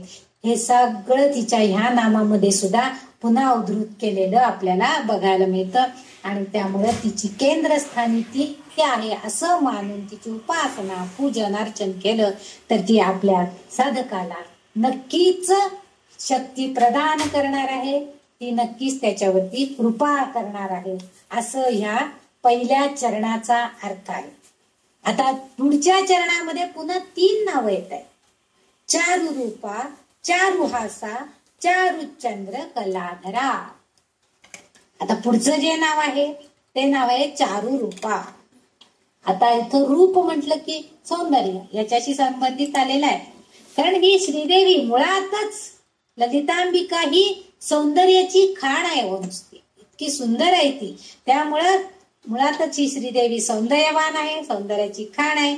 खरे सौंदर्य म्हणजे काय हे जर बघायचं असेल तर ते आपण ललिता देवीकडे बघितलं की आपल्याला दिसतं. येथे चारू हा जो शब्द आहे, चारू म्हणजे सुंदर, म्हणजे ती मुळातच सुंदर आहे, लावण्यवती आहे. चारू रूपा, तिचं सौंदर्य जे आहे ते मुळातच खूप सौंदर्यच तिच्यामध्ये भरलेले, खूप सुंदर. आता ह्याच्यापेक्षा आणखी तिचं वर्णन काय सांगणार आपण? सौंदर्याची खाण आहे, सौंदर्याची लावण्यवती आहे, खूप सुंदर. चारू चारू रूपा, तिचं रूप, तिचं लावण्य इतकं सुंदर आहे की आपण तिच्याकडे बघत बसतो. इतकं तिच्या रूपाकडे बघितल्यावरती आपल्याला ते कळतं. कारण असं सुंदर मुख बघितल्यावर आपलं मन आपोआपच प्रसन्न होणार आहे. म्हणून इथं तिचं हे नाव सार्थ ठरतं, चारू रूपा. पुढचं जे नाव आहे चारू हासा. आता इथं चारू म्हणजे सुंदर, मग तिचं हास्य, ती नुसती नाहीये, ती आपल्या भक्तांकडे रागावून बघत नाही. चारू हासा, अतिशय स्मित. काही एका ठिकाणी तिचं स्मितमुखी असं वर्णन केलेलं आहे आपल्या ध्यानाच्या श्लोकामध्ये. इथं ती हास्य, तिच्या चेहऱ्यावर कायम हास्य आहे. एकेकांचा चेहराच बघा इतका हसतमुख असतो ना, त्यांना कधी रागवलेलं किंवा त्यांच्या चेहऱ्यावर आकस आहे, त्यांना काही त्रास आहे असं कधी त्यांच्या चेहऱ्यावर दिसतच नाही. सदैव हास्य चेहऱ्यावर असतं. कितीही मनामध्ये जरी त्यांच्या राग लोभ असला तरी सुद्धा चेहऱ्यावर मात्र हास्य असते.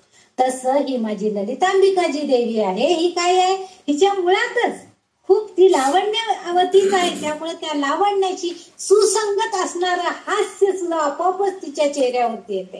म्हणजे मुळातच ती हसली आहे. आणि तिच्या हसण्याच्या लकेरीनं, कारण हसणं कसं आहे, हसणं असलं की आपोआपच जसा चंद्र शीतल आहे त्याच्याकडे बघितलं की हा छान चंद्र आहे बाबा, बरं वाटतंय, चंद्राचं चांदणं छान. जेव्हा चतुर्थीला जेव्हा चंद्र उगवतो त्यावेळेस आपण बघतो हा काय छान चांदणं पडलंय, मस्त वाटतंय, काय हा गार वाटते. ही शीतलता जी आहे ना ती हिच्या हास्यामध्ये आहे अशी कल्पना केलेली आहे, असे तिचं वर्णन केलं गेलेलं आहे. हास्यामध्ये चंद्राची चंद्र जसा शीतल आहे, शुभ आहे, तसं तिच्या हास्याच्या लकेरीनं ती जेव्हा हसती तेव्हा तिच्या हसण्यानं ती आपल्या भक्तांना सुद्धा काय करते, आनंद देते. मी तिच्याकडे बघितलं की आपल्या भक्तांना सुद्धा आनंद देण्याचा प्रयत्न करते आहे. आणि तो आनंद अनुभवण्याचं काम ते भक्त करत असतात.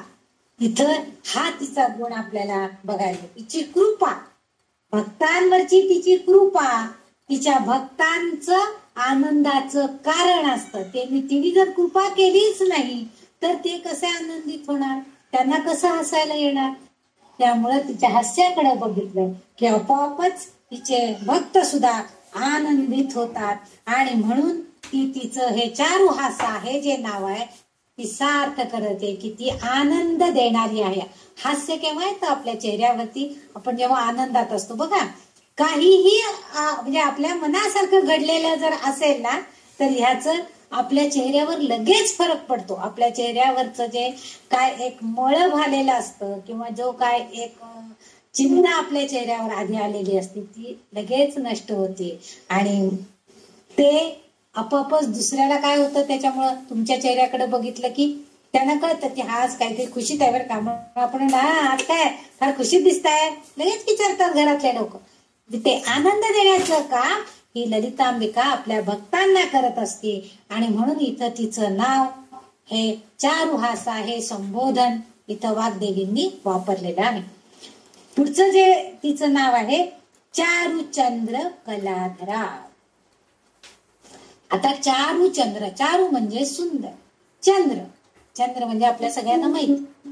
तर हा सुंदर असा चंद्राचा मुकुट, चंद्रकोर तिनं आपल्या मुकुटामध्ये धारण केलेली आहे. आणि आपोआपच त्या चंद्रकोरीच्या प्रकाशानं तिचा चेहरा सुद्धा उजळून निघतोय. मागच्या एका श्लोकामध्ये पण त्यांनी हे वर्णन केलेलं होतं की त्या चंद्राचा प्रकाश त्याच्यामध्ये असलेल्या हिऱ्या माणकांमुळे तिचा संपूर्ण मुखकमल उजळून निघालेला आहे आणि ती सुंदर दिसते, लावण्यवती दिसते असं वर्णन तिचं केलेलं होतं. तसं इथं सुद्धा चारुचंद्र कलाधारा. आता कलाधारा, कला म्हणजे चंद्रकोर असा अर्थ आहे. आणि त्याच्या आधारानं म्हणजे ती प्रकाशित होते. चारू चंद्राच्या जो प्रकाश आहे त्या प्रकाशामुळं ती उजळून निघते आहे. म्हणजे चंद्राची पौर्णिमा, बघायच्या एका श्लोकामध्ये आपण जसं बघितलं की चंद्राची पौर्णिमा ही सगळ्यात चांगली स्थिती आहे. शुभफल देणारी आहे. तसं ही चेतना, त्या चंद्राची पौर्णिमा जेव्हा स्थिती असती त्यावेळेस चेतना शक्तीचा परमबिंदू आहे असंही मानलं जातं. आपल्याकडं काही औषधं ही फक्त आणि फक्त या पौर्णिमेलाच दिली जातात. त्यातल्या त्यात काही ठराविक पौर्णिमेलाच दिली जातात. म्हणजे काही जण दम्याची औषधं देतात किंवा कोणाला फिट्स वगैरे येत असतील तर त्याबद्दलची औषधं. आता पूर्वीच्या लोकांना माहित होतं, आताच्या लोकांना आहे की नाही माहिती माहित नाही मला. आता ते कालांतरानं या सगळ्या विद्या नष्ट होत चाललेल्या आहेत. पुढच्या पिढीला हे काही मान्य नाहीये. त्यामुळं आता आपण फक्त ऑर्थोपेडिक याच्याकडेच जास्तीत जास्त आपला कल असतो. पण पूर्वीच्या काळी त्या ठराविक दिवशी त्या मंत्र म्हणून ते ठराविक दूध प्यायला दिलं किंवा ठराविक पाणी प्यायला दिलं किंवा ठराविक काळ ते पाणी त्या चंद्राच्या प्रकाशामध्ये ठेवून ते जर ते दमा असणाऱ्या माणसांनी पिलं तर त्यांचा दमा कमी व्हायचा वगैरे असे पूर्वीच्या काळी असायचे उपाय. आणि म्हणून त्याचं कारण हेच आहे की संपूर्ण चेतना शक्तीचा परमोच्च बिंदू पौर्णिमेला असतो. आणि ह्या दिवशी म्हणूनच आपण ध्यान धारणा किंवा पूजन अर्चन का करायचं तर आपलं ध्यान लागायला सुद्धा मदत होते. त्या दिवशी जर आपण जरी मंत्रसिद्धी प्राप्त करून घेण्यासाठी जर आपल्याला काय करायचं असेल तर तो सुद्धा पौर्णिमेची स्थिती म्हणजे तिथी आपल्यासाठी योग्य असते. कारण चंद्र जसा मनाला आनंद देतो तसं शरीराला शीतलता प्रदान करतो. म्हणजे आपण मंत्र म्हणायला लागलो आणि समजा आपल्या शरीरामध्ये उष्णता निर्माण व्हायला लागली तर आपण बसू शकत नाही, अस्वस्थ होतं. काही गोष्टी म्हणजे काही म्हणून आता बऱ्याच जणांनी विचारलं तर रुद्र शिकताना बायकांनी शिकू नये, काय होतं त्याच्यामुळं असं. तेव्हा मी सांगितलं होतं की शिकायला काहीच हरकत नाहीये. त्याच्यामध्ये जी शक्ती आहे त्यामुळं जास्त ऊर्जा शक्ती निर्माण होते आपल्यामध्ये. आणि आता आधी मुळातच आपल्यामध्ये ऊर्जा शक्ती कमीच आहे. आपण सगळ्यामध्ये कमीच झालेलो आहोत. आणि त्यामुळे आता काही म्हणायला हरकत नाहीये खरं तर वास्तविक बघता. पण इथं म्हणूनच ही पौर्णिमेच्या दिवशी मुळात म्हणजे चेतना शक्तीचा परमबिंदू आलेला असतो. जास्तीत जास्त चेतना शक्ती असती वातावरणामध्ये. आणि त्याशिवाय चंद्र आकाशामध्ये उगवलेला असतो. तो चंद्र आपल्या मनाला आणि आपल्या शरीराला दोन्हीलाही शीतलता देण्याचं काम करतो. म्हणजे समजा आपण मंत्र सामर्थ्य वाढवण्यासाठी जर ध्यानधारणा करत असू तर तो आपल्याला शांत करण्याचं काम करतो. म्हणजे भक्तांच्या मनाला आपोआपच हे इथं सात्विक गुणांची वाढ झालेली आपल्याला दिसून येते. याचं कारणच ते आहे की मुळात चंद्र ही सात्विक गुणांचा आहे. आणि त्यामुळे आपल्याला असं दिसतं की त्याच्या चंद्रप्रकाशामध्ये आपण जर काही केलं तर ते आपल्याला अतिशय छान आल्हाददायक का वाटतं. तेच म्हणजे त्याची ऊर्जा चेतना शक्ती आहे. चंद्राच्या ह्या कला जशा हळूहळू वाढत जातात तशा आपणही सगळेजण जर तिची आराधना करायचं म्हटलं तर भक्तीचा प्रवाह ही हळूहळू हळू पुढे न्यायला सुद्धा आपल्याला तिच्या कृपेची मदत होते. आणि म्हणूनच नवरात्रात बऱ्याच ठिकाणी बघा प्रतिपदेपासून चढत्या क्रमानं सप्तशतीचे पाठ केले जातात. म्हणजे पहिल्या दिवशी 1 करतात, दुसऱ्या दिवशी 2, म्हणजे द्वितीयेला 2, तृतीयेला 3 असं 9वी पर्यंत 9 पाठ केले जातात. आणि काही जण तरी असेही आहेत की पुढे कोजागरी पौर्णिमेपर्यंत पाठ करत राहतात. आणि 15 पाठ झाले की कोजागरी पौर्णिमेला त्याचं चंडिया किंवा होम वगैरे असं करणारे लोक आहेत. म्हणजे तिचं जे ध्यान आहे 9वी पर्यंत 9 पाठ करायचे म्हणजे फार अवघड गोष्ट आहे. 1 पाठ करायला सप्तशतीचा कमीत कमी 2 तास तरी लागतात. आणि असे 9 पाठ करायचे म्हणजे संबंध दिवसभर त्या सप्तशतीच्या पाठामध्येच बसायला पाहिजे. 1 पाठ रोज होईपर्यंत नवरात्रात पुरेपुरे अवस्था होती. म्हणजे आपल्याला तेवढा वेळ काढायला सुद्धा अवघड होतं. म्हणूनच ती साधकाला हे जे ध्यान करणारे जे साधक आहेत त्या साधकांना चित स्वरूप आणि चंद्रकला हे तिचं जे नाव आहे ते तिथं तिला साध या नावानं प्राप्त झालेलं आहे. म्हणजे 9वी पर्यंत जरी आपण म्हटलं नवरात्रामध्ये 9वी पर्यंत जरी आपण 1, 2, 3, 4 अशा प्रकारे जर पाठ करत गेलो किंवा अशा प्रकारे ध्यानधारणा म्हणजे पहिल्या दिवशी 1 माळ, दुसऱ्या दिवशी 2 माळ आपल्याला पाठ नाही करायला जमलं तर माळा तरी आपण तिच्या नावाची करू शकतो. तर तो मंत्राचा जप करायचा म्हटलं तरी सुद्धा आपण अशा प्रकारे जर केला तर त्याचं आपल्याला नक्कीच चांगला परिणाम झालेला दिसतो. आपोआपच त्या ललिता देवीची आपल्यावरती कृपादृष्टी होते. आणि इथं त्या नवमीच्या दिवशी तिला साध हे नाव धारण केले. साध म्हणजे हाक. आपण म्हणतो ना, मी तुला साथ घातली पण तू का ऐकलंच नाहीस, तुला ऐकूच नाही आलं का, असं विचारतो. साथ घालणे म्हणजे हाक मारणे. आणि म्हणून इथं तिला साध या नावानं सुद्धा तिचा उल्लेख केला गेलेला आहे. म्हणजे तिला आपण हाक मारतो, ध्यान करतो. म्हणजे काय करतो तर तिचं नाव सतत घेतो आहे. तिला हाक मारतोय की हे जगदंबिके, हे जगन्माते, मी तुला आर्त भावानं, मी समजा आपण संकटात असू तर सांगतो की मी या संकटात आहे, यातून सोडवण्यासाठी तू माझ्यासाठी धावून ये, तुझी कृपा दृष्टी माझ्याकडे ये. आणि म्हणून ह्या नामाचं फार वैशिष्ट्य काय आहे की जेव्हा आपण ह्याच्या आधीच्या श्लोकामध्ये बघितलं होतं की मनून तिची उपासना केली, चंद्रानं उपासना केली, आणि इथं सुद्धा आपण तिच्या नावाची उपासना केलेली सुद्धा बघितलेली आहे. त्या म्हणून सगळ्यांनी उपासना, विविध प्रकारच्या म्हणजे उपासनेच्या पद्धती प्रत्येकानं वेगवेगळ्या प्रकारे अवलंबलेल्या आहेत. आणि म्हणून इथं त्यांनी असं सांगितलं की प्रत्येकाच्या विधिवत प्रकारांच्या पद्धतीनुसार चंद्र आपल्या कला धारण करतो. आणि त्यामुळं इथं तिचं हे नाव म्हणजे आपण जे आता तिचं नाव बघितलं, चारुचंद्र कलाधारा, हे नाव तिथं सार्थ झालेलं दिसतं. म्हणजे सुंदर अशा चंद्राच्या कलांच्या आधारे पूजन करावे, उपासना करावी, हेच या नावातून आपल्याला अभिप्रेत आहे. आणि असं जर आपण केलं तर नक्कीच ही ललिता देवी आपल्यावरती कृपा करणार, हे नक्कीच आहे. हे याची खात्री बाळगा. आणि यासाठी आपण अगदीच पाठ करायला पाहिजेत असं काही नाही, तिचा मंत्राचा जप केला तरी सुद्धा चालण्यासारखं आहे. जे आपल्याला शक्य आहे त्याद्वारे तरी तिची उपासना करण्याचा प्रयत्न करा. मागच्या नामामध्ये मनु, इंद्र, चंद्र, कुबेर, सूर्य सगळ्यांनी उपासना केली आहे तिची. मग आपण तर सामान्य साधक आहोत, मग आपणही त्याच श्रद्धेनं, त्याच भक्तीनं तिची उपासना करायला पाहिजे. हेच या नावाचं वैशिष्ट्य असावं असा अर्थ आहे.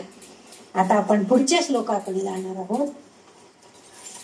पुढचा जो श्लोक आहे तो आहे 60वा श्लोक आहे. चराचर जगन्नाथा चक्रराज निकेतना, पार्वती पद्मनयना पद्मराग समप्रभा. आपण जर वाग्देवींच्या ह्या लेखनाकडे, स्तोत्रातल्या श्लोकांच्या लेखनाकडे बघितलं तर बघा, बऱ्याच ठिकाणी त्यांनी महा हा शब्द वापरून बरीच नावं तिची आपल्याला दिली. चतुष्षष्टी ही नावं वापरून आपल्याला तिची माहिती दिली.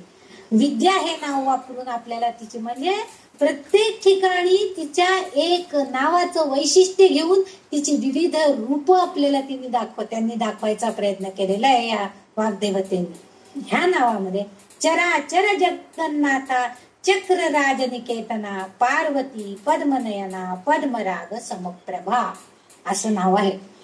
आता इथं 60व्या श्लोकामध्ये पहिलं नाव म्हणजे चराचर जगन्नाथा.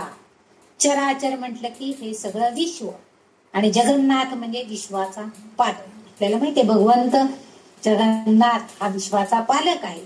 आणि म्हणजे नाथ म्हणजे स्वामी, प्रमुख. हा जगन्नाथ जो आहे म्हणजे भगवंत जो आहे तो या सगळ्या विश्वाचं पालन करणारा आहे, जगताचा स्वामी आहे. आणि या विश्वाचा कारभार शिव आणि शक्ती या दोन्ही संयुक्त स्वरूपामध्ये करतायत. आणि म्हणूनच ही ललितांबिकेला सुद्धा त्यांनी चराचर जगन्नाथा असं नाव दिलेलं आहे. म्हणजे चराचराची, विश्वाची जगतपालिनी अशी स्वामिनी.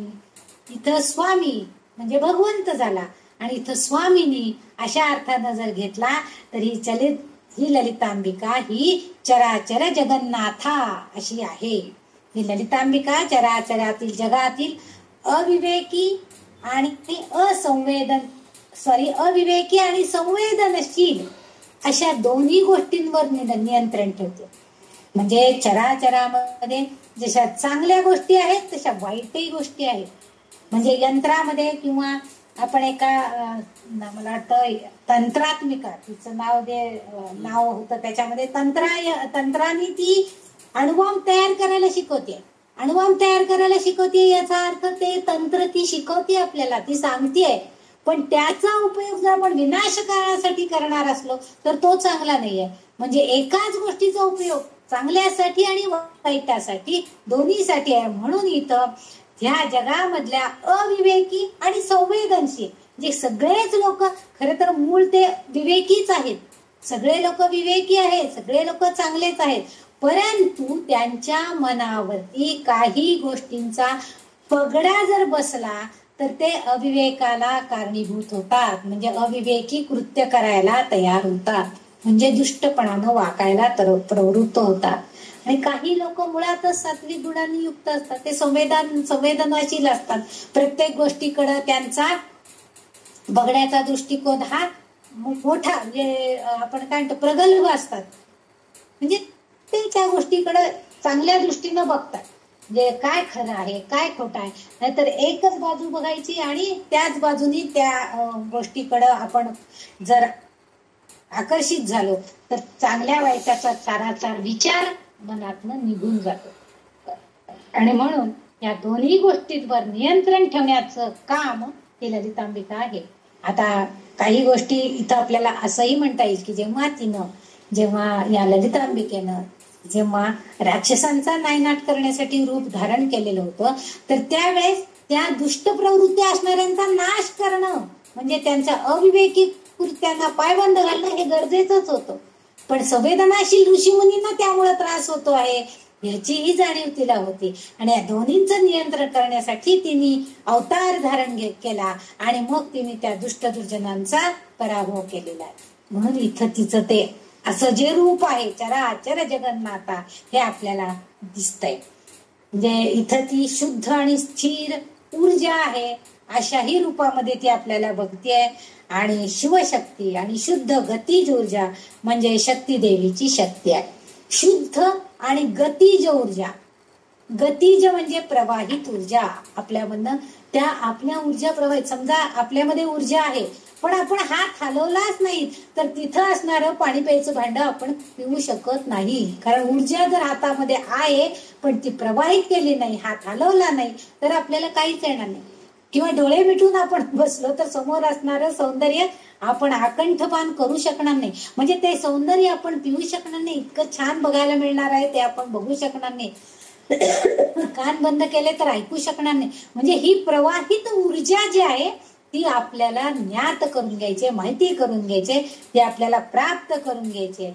आणि म्हणून शिव, शंकर आणि शक्ती हे दोघही जण काय करतात की त्यांच्या मधल्या ऊर्जा शक्ती एकमेकांमध्ये मिलन होऊन त्या निर्मितीचं कारण करतात आणि आपोआपच आपल्यासारख्या साधकांना त्या योग्य रीतीनं मार्गावर आणण्याचं काम करतायत. म्हणून तिथं चराचर जगन्नाथ हे तिचं नाव अगदी सार्थ आहे. कारण जगताची स्वामिनी या नामानं तिला इथं संबोधलं गेलेलं आहे. भगवंताला आपण जगन्नाथ म्हणतो, इथं ती देवी आहे म्हणून तिला आपण स्वामिनी, म्हणून तिला इथं 244 तिचं नाम चराचर जगन्नाथा असं संबोधलं गेलेलं आपल्याला बघायला मिळतं या आपल्या वाग्देवींच्या या स्तोत्रामध्ये. आता पुढचं जे नाव आहे चक्रराज निकेतना. आता इथं चक्र म्हणजे श्रीचक्र.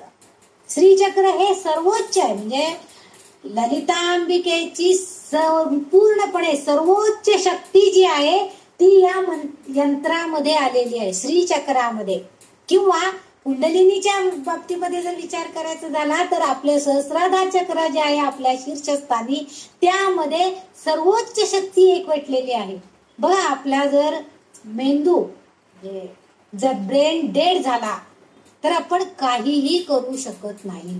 म्हणजे तो आत्मा जिवंत असतो परंतु म्हणजे ते हृदय हलत असतं परंतु ती व्यक्ती काहीही कार्य करू शकत नाही. म्हणून आपण म्हणतो ना हेल्मेट घाला, मेंदू वाचवा, डोकं वाचायला पाहिजे. डोक्याला काही होतं उपयोगी नाही, काही झालं तरी. त्याचं कारणच ते नाही. कारण आपले सहस्राधार चक्र जे आहे मेंदूमध्ये, त्याला जर इंजुरी झाली, त्याला जर काही दुखापत झाली, तर आपण कोणतीही कार्य करू शकत नाही. आणि म्हणून आपण काय करायचं, म्हणून त्यांनी सांगितलंय की ती या चक्रामध्ये निवास करते. आणि कशी निवास करते? चक्र राज निकेतना. चक्र राज, आता इथं राज म्हणजे राज्य करते ती. त्या श्री चक्रावरती राज्य करते. आता राज्य करताना तिचे मंत्रीगण, तिचे सेवक सगळे तिच्या बरोबर असणार आहेत. म्हणजे अनेक योद्धे असणार, हे असणार, सगळे असणार आहे. आणि निकेतन, निकेतन म्हणजे घर किंवा वास्तव्याचं ठिकाण. म्हणजे त्या श्री चक्राला तिचं राज्य म्हटलेलं आहे. म्हणजे राज्याचं शासन ती मध्यभागी राहून करते आणि बाकी सगळे जण तिच्या बरोबर आहेत. म्हणजे कुंडलिनी शक्तीच्या जागृतीमध्ये सहस्राधार चक्र आहे आणि त्यालाही चक्रराज असं संबोधन आहे. म्हणजे प्रत्यक्षामध्ये श्रीचक्रामध्ये पण ती आहे, तिच्या बरोबर तिचे सगळे ज्या सेविका म्हणजे मंत्रिणी आणि वाराही वगैरे ह्या सगळ्या देवी देवता तिच्या बरोबर आहेत, असाही अर्थ अभिप्रेत आहे. आणि समजा कुंडलिनीच्या तत्वानुसार जर विचार केला तर सहस्राधार चक्रामध्ये ती आहे आणि त्याला चक्रराज असं संबोधन दिलं गेलंय. म्हणजे साधक जेव्हा साधना करायला लागतो, सिद्धी प्राप्त करायला लागतो, तर काही जण असं म्हणतात की फार वेळ जास्त वेळ जर ध्यानधारणा केली किंवा मंत्र जरी जास्त वेळ जपला ना, तोंडाला कोरड पडती आणि डोक्यातून मुंग्या यायला लागतात. हे शब्द काही जणांच्याकडनं ऐकायला मिळालेले आहेत. जास्त वेळ म्हणजे आज वेळ आहे किंवा आज आता काहीतरी आपल्या म्हणजे निवांत वेळ आहे, तर काही काम नाहीये, दुसरं आपण काही करू शकत नाही, पण जप करू शकतो. आता आजचीच गोष्ट सांगते. आज आमच्या म्हणजे वैशाली ताईंचं ऑपरेशन झालं. वैशाली ताईंचं ऑपरेशन झालंय म्हटल्यावर डोळ्यांनी काही करू शकत नाही, हाताने पण काय आता कामच, डोळेच उघडायचे नाहीत किंवा डोळ्यांनी जास्त त्रास घ्यायचा नाही म्हटलं हाताने कोणतंही काम करू शकत नाही. पण मंत्र करू शकतो, म्हणजे आपण जप करू शकतो. पण जप किती करणार, किती म्हणजे जप करून करून करून आपण किती करणार. तोंडाने म्हणजे समजा मोठ्यांनी जप केला, तोंडाला कोरड पडती आणि जास्त जप झाला तर म्हटली अगं मेंदूत मुंग्या येतात, असे शब्द तिने वापरले. याचाच अर्थ असा आहे की आपल्या या जपशक्तीमुळं आपल्याला ते कळत नाही, आपल्या या मंत्राच्या जपशक्तीमुळं आपल्या सहस्राधार चक्र जागृत व्हायला लागतं आणि मग आपोआप आपल्याला डोकं जड होतंय का आपलं आणि तोंडाला कोरड पडते, कारण अखंड आपण नाव घेत असतो. आणि मग ते ही जी शक्ती आहे ही म्हणजे चक्र राज निकेतना. इथं ती आपली ललितांबिका बसलेली आहे आणि साधना प्राप्त करून घ्यायची असेल, सिद्धी प्राप्त करून घ्यायची असेल तर तेव्हा आपल्या शारीरिक क्रिया आणि मानसिक क्रिया, ही मानसिक क्रिया आहे कोणती, ध्यान करणं.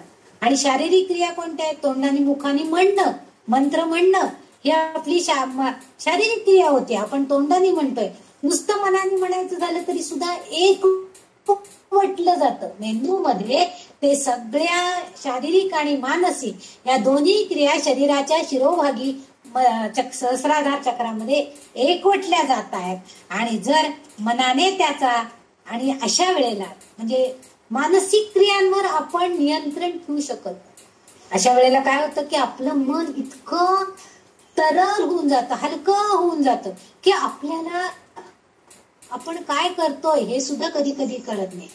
काही म्हणजे योग धारणा करणारे किंवा योगी लोक असतात तर त्यांना ह्या सिद्धी प्राप्त असतात आणि त्यांच्या मनाचा जर संयम सुटला आणि मनामध्ये जर दुसऱ्या कोणत्या जर विचार आले तर ते विचार म्हणजे आपल्याकडं त्याला हे म्हणतात बघा, काही काही जणांना ते ठराविक शक्ती असते की त्यांच्याकडनं त्यांच्या मनातलं काढून घ्यायचं. कोणाला तो शब्द आठवतोय का बघा, हिप्नॉटिझम म्हणतात त्याला. हिप्नॉटिझम. हा, हिप्नॉटिझम जे आपण करतात ते म्हणजे काय तर तुमच्या मनावरती नियंत्रण, म्हणजे तुमच्या शारीरिक आणि मानसिक क्रिया या एकत्रितपणांवरती त्यांच्यावर नियंत्रण आणण्याचं काम ही करत असते. आणि ज्या वेळेस मनाचं नियंत्रण सुटतं तर त्यावेळेस मात्र आपली आध्यात्मिक अधोगती सुरू होते. आपण जर मनावरती कंट्रोल ठेवला नाही तर आपल्या मनामध्ये वाईट विचार आपोआप यायला लागतात. आणि म्हणून जागृतपणे ध्यान धारणा करणं हे गरजेचं आहे. त्या ठिकाणी ती बसलेली आहे चक्रराज निकेतना, तिचं वास्तव्य तिथं आहे आणि ती आपल्या भक्तांना असं होऊ देत नाही, नाहीतर अन्यथा त्यांची मानसिक संतुलन बिघडायची स्थिती प्राप्त होते. म्हणजे काही लोक अतिशय ध्यान धारणा करणारे योगी लोक हे तेच सारखं बोलतात किंवा तेच आपल्याला सांगतात किंवा एकच एक गोष्ट सारखं बोलत असतात. कुठलाही प्रश्न विचारला तरी त्याचं उत्तरही ते एकच गोष्टीमध्ये देतात.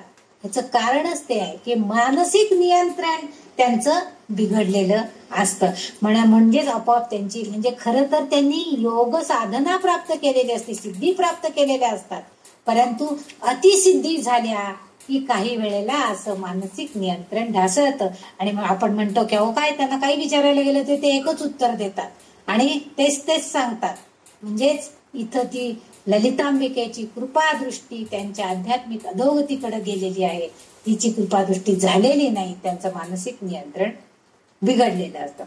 कुंडलिनी सहस्राधार चक्रात पोहोचते तेव्हा ती शक्ती आपोआपच आपल्या मनावरती नियंत्रण करते.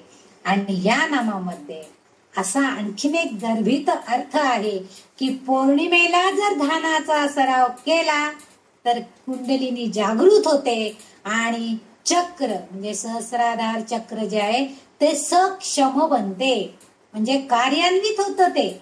आणि मानवी चेतना जागृत करून आध्यात्मिक प्रगती जर करून घ्यायची असेल मनाला आपोआप नियंत्रण येते. म्हणजे आपल्या मन जे आहे मन इतकं चंचल आहे आपलं, क्षणात इथं अमेरिकेत जाऊन आपल्या लेकीच्या घरी जाऊन येतं, लेकाचं घर जाऊन बघून येतं, इतकं क्षणामध्ये त्याला विदिन म्हणजे फ्रॅक्शन ऑफ सेकंद म्हणूया आपण, सगळीकडे फिरून येतं. इथं तुम्ही ऐकताय पण मनानं स्वयंपाकघरामध्ये दूध ठेवलंय, वर आलं का काय कोण असतं, याच्याकडे आपलं लक्ष असतं. म्हणजे इतकं आपलं मन चंचल आहे. आणि ह्या सगळ्यावरती नियंत्रण आणण्याचं काम जे आहे ही कुंडलिनी जागृती जर असेल तर आपण करू शकतो. आणि ह्याच्यामध्ये सहाय्यभूत म्हणजे आपली ही ललितांबिका आहे. या सहस्रनामांमध्ये प्रत्येक म्हणजे इथं आता मला हे मुद्दाम आणखीन पुन्हा एकदा सांगावं वाटते की प्रत्येक नाव सांगताना एक वेगळं आणि मागचा संदर्भ पुन्हा देते आहे. कारण या सहस्रनामांमध्ये प्रत्येक नामामध्ये एक गुप्त अर्थ दडलेला आहे. म्हणजे हे स्तोत्र जे आहे हे तिची जी नामं आहेत हा म्हणजे एक खजिनाच आहे. आणि त्याचा अर्थ आपण समजून घेऊन आपण तो खजिना लुटतोय असा आपण त्याचा अर्थ अभिप्रेत करायचा इथं. म्हणजेच आपल्याला या ललितांबिकेची कृपा होणार आहे. नाही तर तुम्हाला असंही वाटेल की तोच अर्थ आहे, अरे पण त्या प्रत्येक ह्याच्यामध्ये एक गर्भित अर्थ आहे, इतका अर्थ दडलेला आहे की आपोआप तो खजिना आपण लुटून आणतोय, एक अर्थ जाणून घेतोय. चारू हासा चारू रूपा, बघा तिचं रूप वर्णन आहे, तिचं हास्य आहे, प्रत्येक गुणावरती प्रत्येक गोष्टींवरती त्यांनी ललित बागदेवींनी तिचं एक नाम संबोधन केलेलं आहे. त्यामुळे इथं जरी तुम्हाला परत थोडासा तोच उल्लेख जरी वाटला असला तरी सुद्धा त्या चक्रराजामध्ये ती राहते. चक्रराज निकेतना हे तिचं जे नाव आहे तिथं ती वास्तव्य करून आहे. आणि जेव्हा आपण वास्तव्याला असतो तेव्हाच फक्त आपण तिथं राज्य करू शकतो किंवा आपण काहीतरी आपली सत्ता तिथं सांगू शकतो. पाहुणा आलेला आपल्याला सांगेल का हो आज काही नाही, आज हे भाजी करा, आमच्यासाठी हे करा, असं पाहुणा कधी बोलतो तुम्हाला काय हवं ते करा, काहीही चालेल. पाहुण्यांना विचारा आज काय करू स्वयंपाकाला, तर ते कसं सांगतात काहीही करा, आम्हाला काय सगळं आवडते. हे जे आहे पण ही तशी नाहीये. ललितांबिका या चक्रराजमध्ये म्हणजे या श्रीचक्रामध्ये राज्य करते, ती वास करून आहे. आणि म्हणून तिचं हे नाव सुद्धा अतिशय सार्थ आहे की ज्यामुळं आपल्या सुद्धा सहस्राधार चक्रावरती ती नियंत्रण करू शकते. म्हणजेच आपल्या भक्तांना योग्य मार्गाला नेण्याचं काम करते असं या अर्थानुसार आपल्याला समजतंय. पुढचा जो तिचं जे नाव आहे पुढचं ते आहे पार्वती. हा आपण पहिल्या चरणाचा अर्थ बघितला, चक्र चराचर जगन्नाथ आणि चक्रराज निकेतना. आता पुढचं जे नाव आहे ती म्हणजे पार्वती. आता पार्वती म्हटली की सगळ्यांना माहिती आहे, पार्वती म्हणजे शंकराची बायको आहे आणि ती हिमालय राजाची कन्या आहे, शिवाची पत्नी आहे. हे साधारण हा अर्थ आता आपल्याला सगळ्यांना माहित आहे. पण हिमालय हा अचल आहे. हिमालय पर्वत जो आहे तो अचल पर्वत आहे, म्हणजे तो हलतो का हो कुठं इकडून तिकडं. पण हिमालय चालत चालत पुण्यात आलाय असं कधी आपण ऐकू शकत नाही. म्हणजे तो अचल आहे, एका ठिकाणी स्थिर आहे. आणि ती स्वतः जी आहे ती शुद्ध चैतन्य आहे.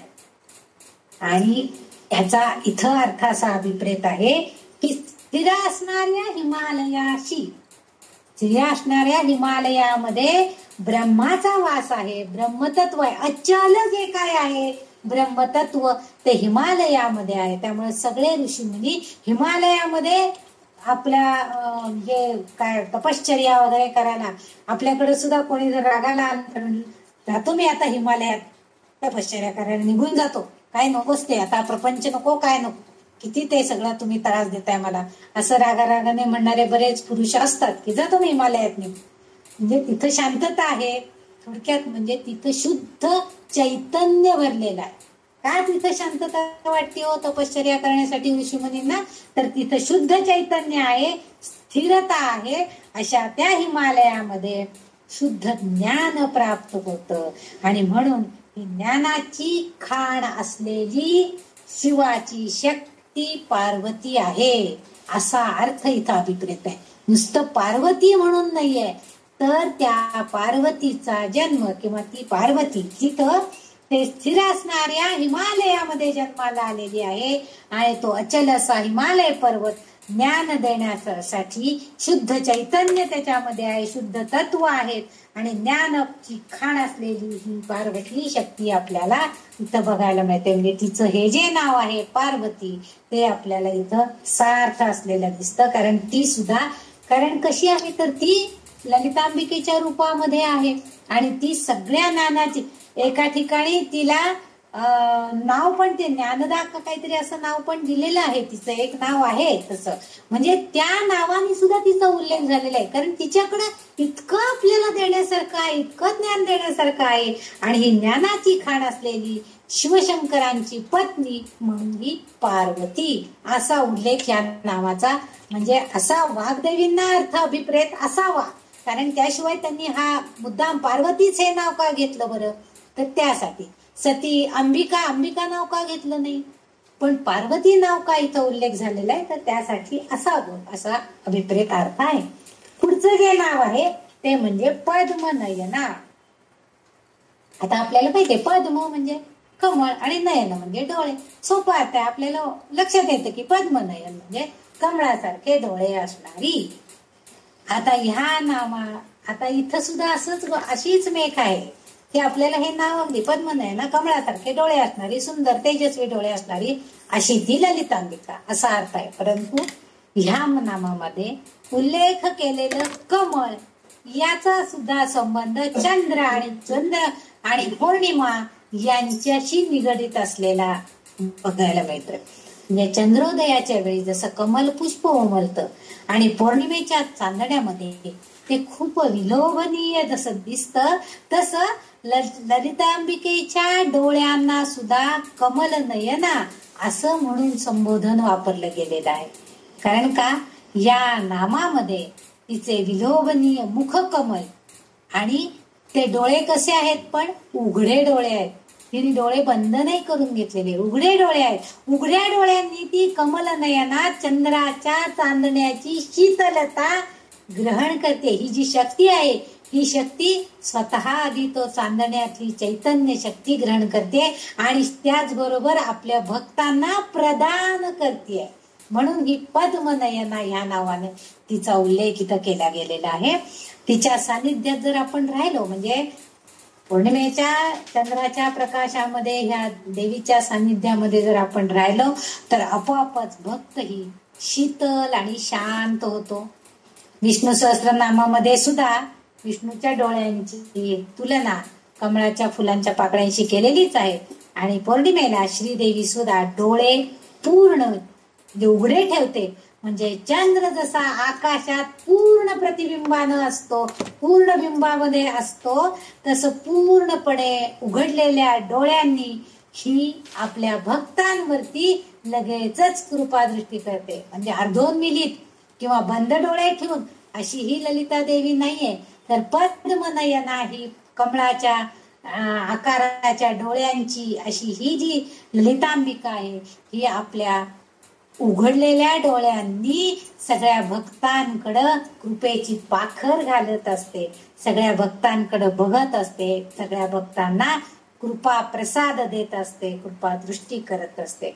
म्हणून इथं तिचं वाग्देवींनी पद्मनयना असं नाव उल्लेख केलेला आपल्याला दिसतोय. पुढचं शेवटचं नाव आहे या श्लोकामधलं भाव. आता पद्मराग समप्रभा. पद्मराग म्हणजे हे पद्मराग नावाचं एक विशेष प्रकारचं माणिक आहे आणि त्याचं नाव आहे पद्मराग. म्हणजे खडे जे आपण म्हणतो माणिक मोती वगैरे असे जे वापरले जातात विशेष प्रकारचे खडे, ज्याचा परिणाम आपल्या शरीरावरती ते आता चंद्राचा मोती आहे, मोती धारण केला तर चंचल वृत्ती असली तर थोडीशी कमी होती असं म्हणतात. म्हणजे हे जसं होतं तर त्या तसं हे खडे जे आहेत, पद्मराग नावाचा एक माणिक आहे, त्याचा रंग लाल असतो आणि त्याचं नाव आहे पद्मराग. येथे पद्म म्हणजे कमळ आणि राग म्हणजे इथं लाल रंग असा अर्थ आहे. पद्मराग म्हणजे लाल रंगाचं कमळ. मी कमळ बघितले असाल, काही पांढऱ्या रंगांचे असतात, काही गुलाबी असतात, काही निळी आणि गुलाबी एकत्रित असतात आणि काही लाल भडक रंगाचे असतात. कमळ सुद्धा वेगवेगळ्या रंगाचे आपल्याला बघायला मिळतात. तसं इथं पद्मराग समप्रभा. सम म्हणजे यासारखे, सम म्हणजे सारखे आणि प्रभा, प्रभा म्हणजे तेज, वैभव किंवा तेजस्वीपणा, सुंदर, तिचा प्रकार अर्थ आलेला आहे. पद्मराग समप्रभा. पद्मराग म्हणजे या माणिक जे आहे लाल रंगाचं, त्यासारखं समप्रभा, त्यासारखी प्रभा म्हणजे त्या पद्मराग जो माणिक आहे त्याचा इतका सुंदर प्रकाश सगळीकडे पसरलेला असतो, प्रकाशमान होतंय सगळं. त्या लाल रंगाच्या माणिकाचा प्रकाश सगळीकडे पसरलेला बघायला मिळतो. आपोआपच त्या तिकडचा सगळा जो भाग आहे तो प्रकाशमान दैदिप्यमान होऊन गेलेला असतो.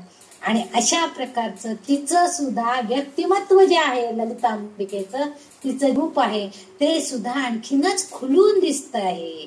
तिचं वैभव, तिचं तेज अतिशय सुंदर दिसतंय असा अर्थ. सम पद्मराग समप्रभा यासारखं दिसतंय. म्हणजे कमळाप्रमाणे लाल रंग असणाऱ्या माणिकांच्या सारखं हेच तेज आपल्याला बघायला मिळते, सुंदर दिसतंय. या नामाचा आणखीन एक सूक्ष्म अर्थानं जर अर्थ बघायचा म्हटला तर आणखीन एक अर्थ असा आहे की जे हातकाला बरोबरचा म्हणजे माणिक शब्दार्थानुसार अर्थ जो आहे तोही चांगलाच आहे. की ही आपल्यावरती अशा दृष्टीनं इतकं तिचं तेज जर असेल तर त्या तेजामध्ये आपण सुद्धा नावून निघतो, आपापच ती ऊर्जा सुद्धा आपल्यामध्ये कार्यान्वित होईल. हा झाला साधा सोपा अर्थ. परंतु याच्यामध्ये आणखीन एक अर्थ अभिप्रेत असा आहे, सखोल अर्थ पाहिला. सूक्ष्मते व कुंडली रूपाचे वर्णन आहे. कुंडलिनी खोलवर लाल रंगाची असते आणि ती जेव्हा सहस्राधार चक्रात पोचते तेव्हा ती रंगहीन होते, कारण तेथे शिवतत्वाशी ती एकरूप होते आणि साधक त्यावेळेस आनंदित होतो. कारण का तर त्या ध्यानामध्ये त्याला आत्मसाक्षात्काराचा अनुभव येतो.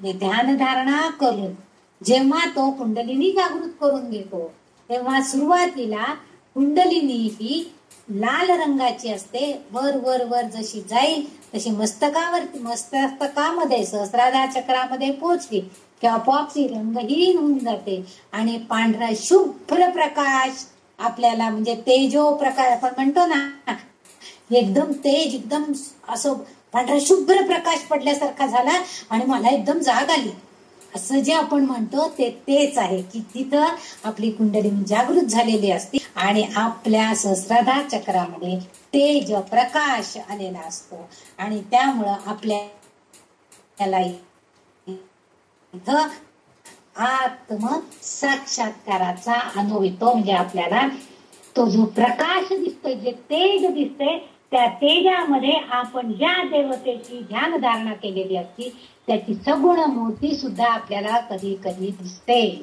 असं म्हणतात. मला तर काय अनुभव नाहीये, पण जे योगी लोक असतात त्यांना मात्र याचा अनुभव येतो. आपण सुद्धा जर बराच काळ ध्यानधारणा करताना डोळे मिटून बसलो तर सुरुवातीला डोळ्यासमोर लाल रंगाचा उजेड असल्यासारखा दिसतो, नंतर थोडासा निळा रंगाचा प्रकाश असल्यासारखा दिसतो आणि त्याही पेक्षा जास्त वेळ जर आपण म्हणजे जेव्हा आपलं मन आणि शरीर संपूर्ण चेतनाहीन होऊन जातं, म्हणजे कुठल्याही मनात विचार येत नाही आणि आपल्या सहस्राधारच्या कुंडलिनीशी एकरूप होण्याचा प्रयत्न करतं, ते नाम आणि आपण एवढंच राहतं. आपल्या शरीराचं अस्तित्व सुद्धा आपल्यापासून नष्ट होतं.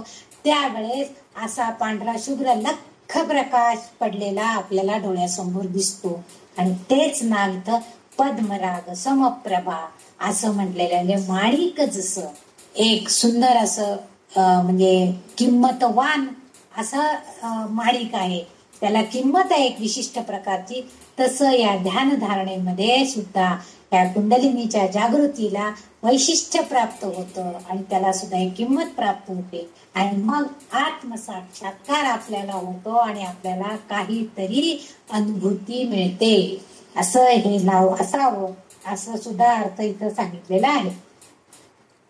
आतापर्यंत 248 नामापर्यंत, आता हे आपण 248 नाव बघितलं. पद्मराग समप्रभा 7व्या श्लोकातलं दुसऱ्या चरणामधलं शेवटचं नाव आहे ते.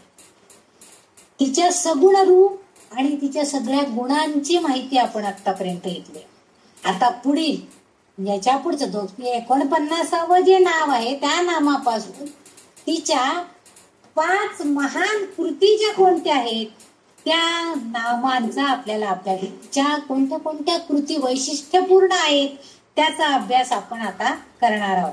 म्हणजे 249 नावापासून 340 नाव जी आहेत पंच ब्रह्मस्वरूप असं त्यांचं नाव आहे आणि त्याचं वर्णन करताना दिसतात. म्हणजे पुढच्या याच्यामध्ये जे आहे पंचब्रह्मस्वरूपिणी असं तिचं नाव त्याच्यामध्ये उल्लेख केलेला आहे. पुढच्या श्लोकामध्ये पंचब्रह्मस्वरूप म्हणजे 5 ब्रह्माला कृती करायला सांगितलेले आहेत, त्या कृतींची सगळी मालिका म्हणजे तिच्यात आता ती स्वतः पण करते, इतरांनाही करायला सांगते आणि शिवशक्ती एकत्रित येऊन पण करतायत.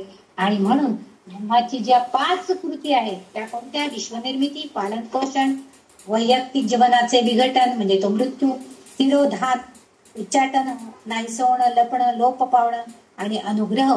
मी पहिल्या ध्यानाच्या श्लोकामध्ये हे 5ही गोष्टी सांगितलेल्या होत्या आणि ह्याच ब्रह्माच्या 5 तत्वांवर आधारित जी कार्य आहेत ती 5 कृत्य ती कशा प्रकारे करते हे आपण पुढच्या 61व्या श्लोकापासून बघणार आहोत.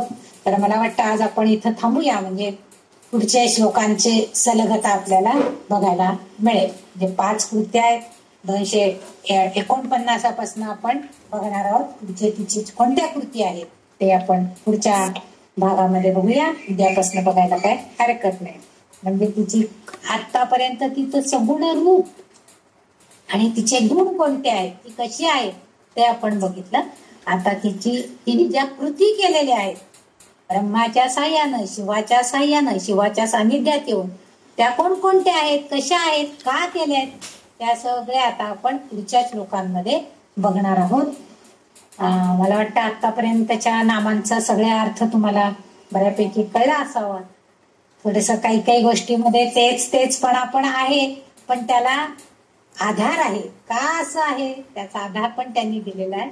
त्यामुळं आपण अशा तऱ्हेनं या ललिता सहस्त्रनामाचे एकूण 248 आतापर्यंत अभ्यासलेली आहेत. आज आपण इथेच थांबूया.